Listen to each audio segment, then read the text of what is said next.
I'm Allison Cruz here in Amelia County in Jetersville, and I'm for the soil.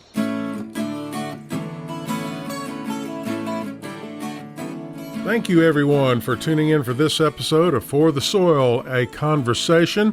I'm your host, Jeff Ishii, and Eric Benfelt and Mary Sketch Bryant will be joining us in just a few moments with a special guest. But I wanted to remind everyone of the blog entries at our website. That's the website forthesoil.org, the digit 4, thesoil.org. And one of our most recent blog entries is about what to do with all those leaves in your front and backyard. You can turn those leaves into topsoil. There's some very good tips there at our website. Just go to forthesoil.org and then click on the blog, and you'll see ways to save the gold and red and brown leaves. And thank you, Sarah, for that blog entry. Well, now let's go to our podcast with a very special guest talking about appropriate technology.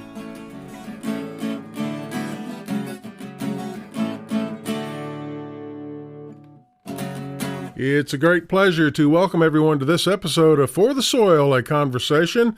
I'm your host, Jeff Ishii, and joining me, we have Eric Benfelt with the Virginia Cooperative Extension Community Viability, and also Mary Sketch Bryant with the Virginia Soil Health Coalition. And today's podcast is part 2 of our conversation with Lee Rinehart. Lee Rinehart He's a sustainable agriculture specialist with the National Center for Appropriate Technology and had some very interesting things to say in the previous podcast. You'll want to go back and listen to that one. But right now, we're just resuming that conversation. And we asked Lee about what inspired him or who inspired him to take this career path where he is engaged with organic agriculture, with sustainable agriculture, with soil health. Who inspired Lee to do that? So I'm going to talk about two people very quickly, but honestly, the first person who was inspirational was Ralph Lee Job, the wonderful man whom I was named after. My middle name is Lee, and his middle name was Lee, and he is my maternal grandfather. And Ralph Job was a farmer. He was a tradesman. He was a contrarian and a bootlegger, and I loved him dearly. And he had 7 acres up in the East Texas woods and grew an awful lot of the food that I and my family ate whenever I was a kid. And summers up at Pawpaw Job's farm were the best. Barefoot, snakes, it was great, right? We had such a good time. So he, I think, put it in my head that I really wanted to do something with farming, but I didn't know what. I went through FFA and all of that, FFA in high school, and I think it's because of him that I really kind of, raised animals and did Future Farmers of American livestock shows and this and that. And so it was only it was only natural that I would go to college and study agriculture. I didn't know that I would be involved with the whole regenerative, sustainable agriculture movement, because that's certainly not what I learned whenever I was at the land grant in Texas.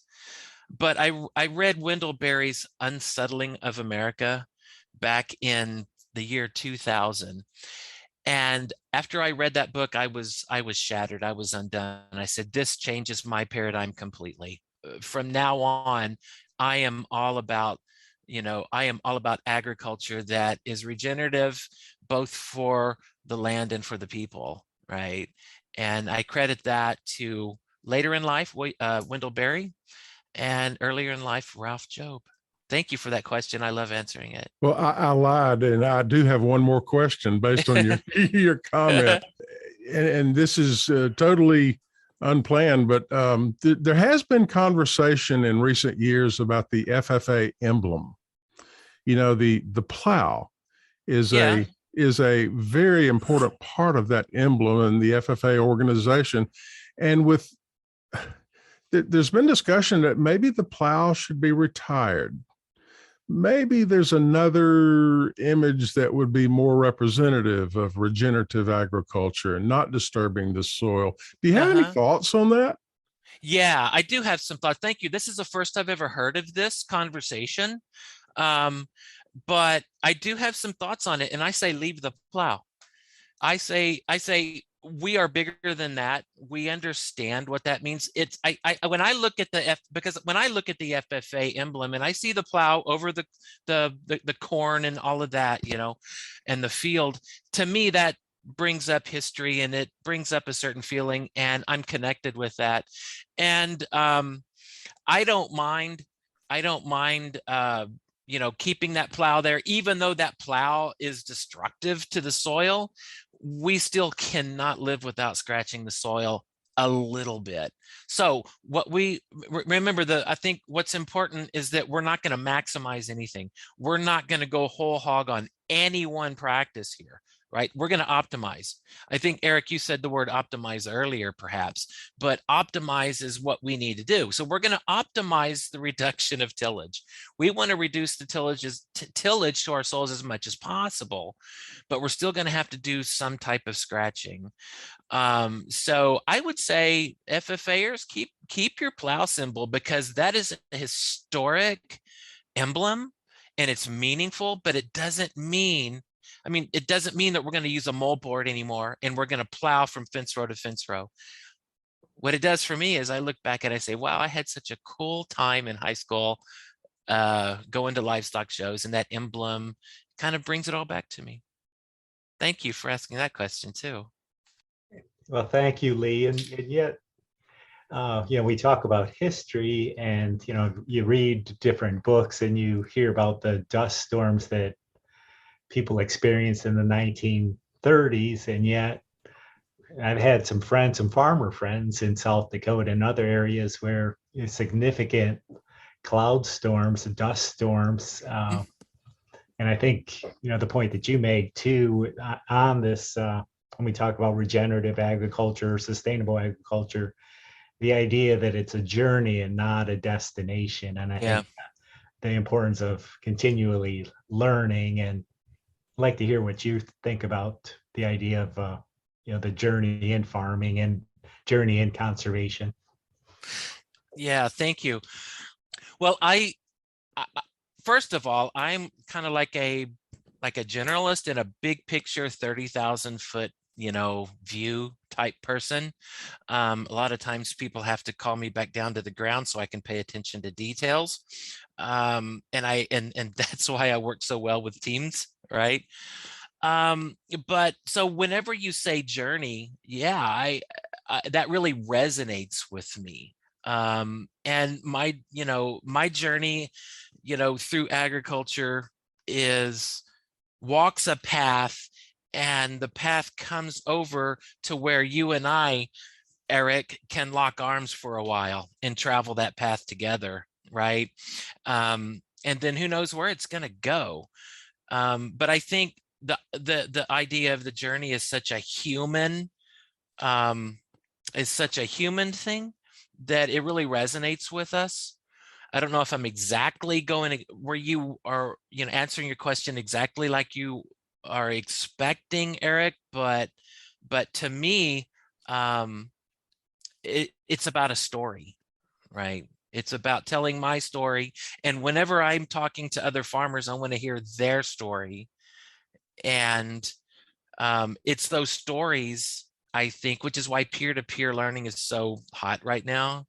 It's those stories more than anything, I think, that encourage non-adopters to think about a new practice. Yeah, you shared some of NCAT's resources and where listeners can find those, but what are some of your personal favorite resources right now on soil health? Yeah, thanks. So we have developed, because of the increase in prices of fuel and fertilizer, we have a toolkit that we've generated. I think we got it online back in May, but we basically wrote a blog And on this blog, we put like a compendium of some of the best things that we had produced over the years to help people think about ways that they can reduce fertilizer expense, right? And kind of wean themselves as much as they can off of synthetic nitrogen because it costs so much. So that's one of my favorite ones. And this one is at attra.org, ATRA. You can go in there and you can go into the blog, or you can actually query, nitrogen fertilizer reduction. It'll bring that toolkit up to you.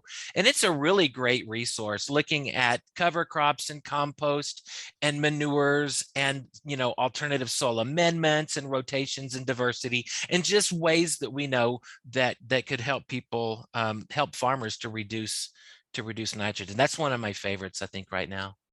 And Lee, we've talked about keeping the soil covered, thinking about ways to reduce erosion, but some of the different producers also talk about what are we doing to optimize photosynthesis capture with that? And I don't know if you could speak to that. Yeah, so basically that's just maintaining enough leaf area, right? So especially with grazing, what's I think really important there is maintaining that adequate post-grazing residual, depending upon the type and class of forage plants that you have in the field.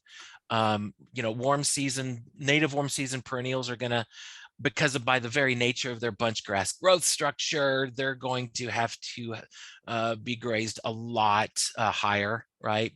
Other grasses can be grazed a little bit lower, and I'm thinking particularly things like Bermuda grass or bluegrass or some of those species. But generally, we want to leave enough leaf area, because what happens? We have the leaf area. It's going to do two things. It's going to capture solar energy, right, after a grazing event, and allow for regrowth and partitioning of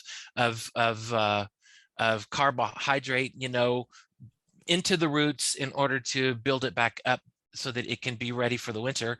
But also you create a microclimate whereby at night especially you have carbon dioxide that oozes up from the soil and is actually captured. The more leaf area you have, it's actually captured by the stomas, the little openings on the bottoms of the leaves, and you're actually getting CO2 fertilization there, right? So you got sunlight. Remember, you need water, sunlight, and carbon dioxide, right? And then you can create these simple sugars that become complex parts of the plant and our bodies as well. So keeping enough leaf area, and very important, never go back with your livestock after you have grazed a paddock until those plants have been completely recovered, because then they're ready. And not only that, the nitrogen and carbon, or the nitrogen and carbohydrate balance within that forage sward is a lot more aligned to the gut of the animal who's going to be consuming it. Yeah. Any other questions, Mary or Eric? Eric, one question, Lee, simply because you travel quite a bit. I'm curious about opportunities for interseeding and relay seeding. I think there's different farmers are doing that within corn and other cropping systems. That sort of goes with the idea of capturing photosynthesis and solar energy. Right. Yep. I think so, because then you've got various structures within the canopy, right? More diversity, I think. All I know is that those who are doing intercropping on a production scale right now are really at the leading edge of something that could be really cool, to take the concepts of diversity and polyculture from the small scale production that we know where it works very well, and we can get lots of calories from a single acre, right, on a small scale polyculture.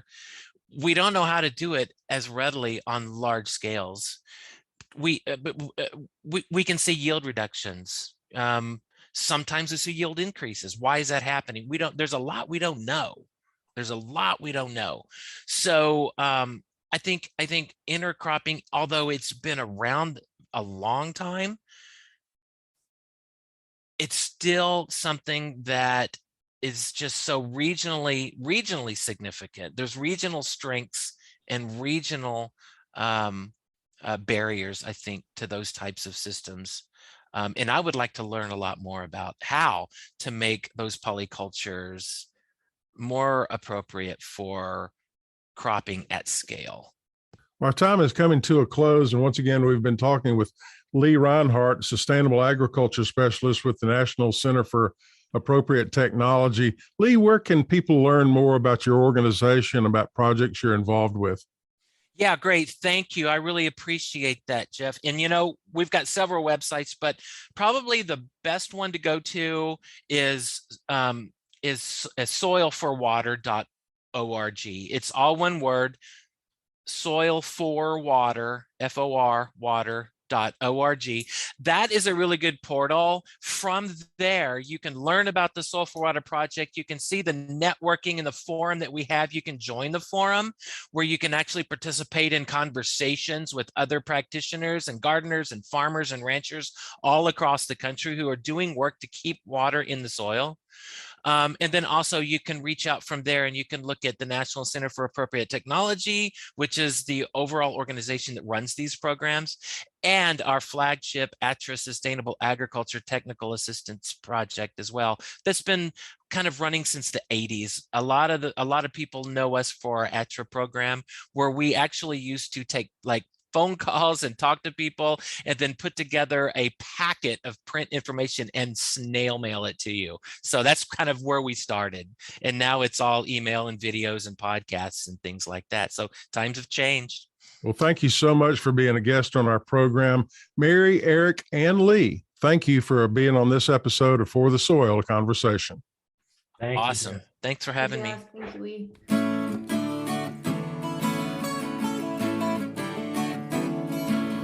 And that concludes this episode of For the Soil, a Conversation. It's all made possible with funding support from the National Fish and Wildlife Foundation and the Agua Fund. Other partners include the USDA's Natural Resources Conservation Service, Virginia Cooperative Extension, Virginia State University, Virginia Department of Conservation and Recreation, and partners of the Virginia Soil Health Coalition. All views expressed on this podcast are those of each individual guest. To download a copy of this or any other episode, visit the website forthesoil.org. And if you should have a specific question about soil health, contact your local extension office, your local USDA service center, or a Soil and Water Conservation District office. Music used during today's program was provided courtesy of the Flip Charts. All rights reserved. For the Soil, a Conversation is produced by On the Farm Radio in collaboration with Virginia Tech. I'm your host, Jeff Ishii.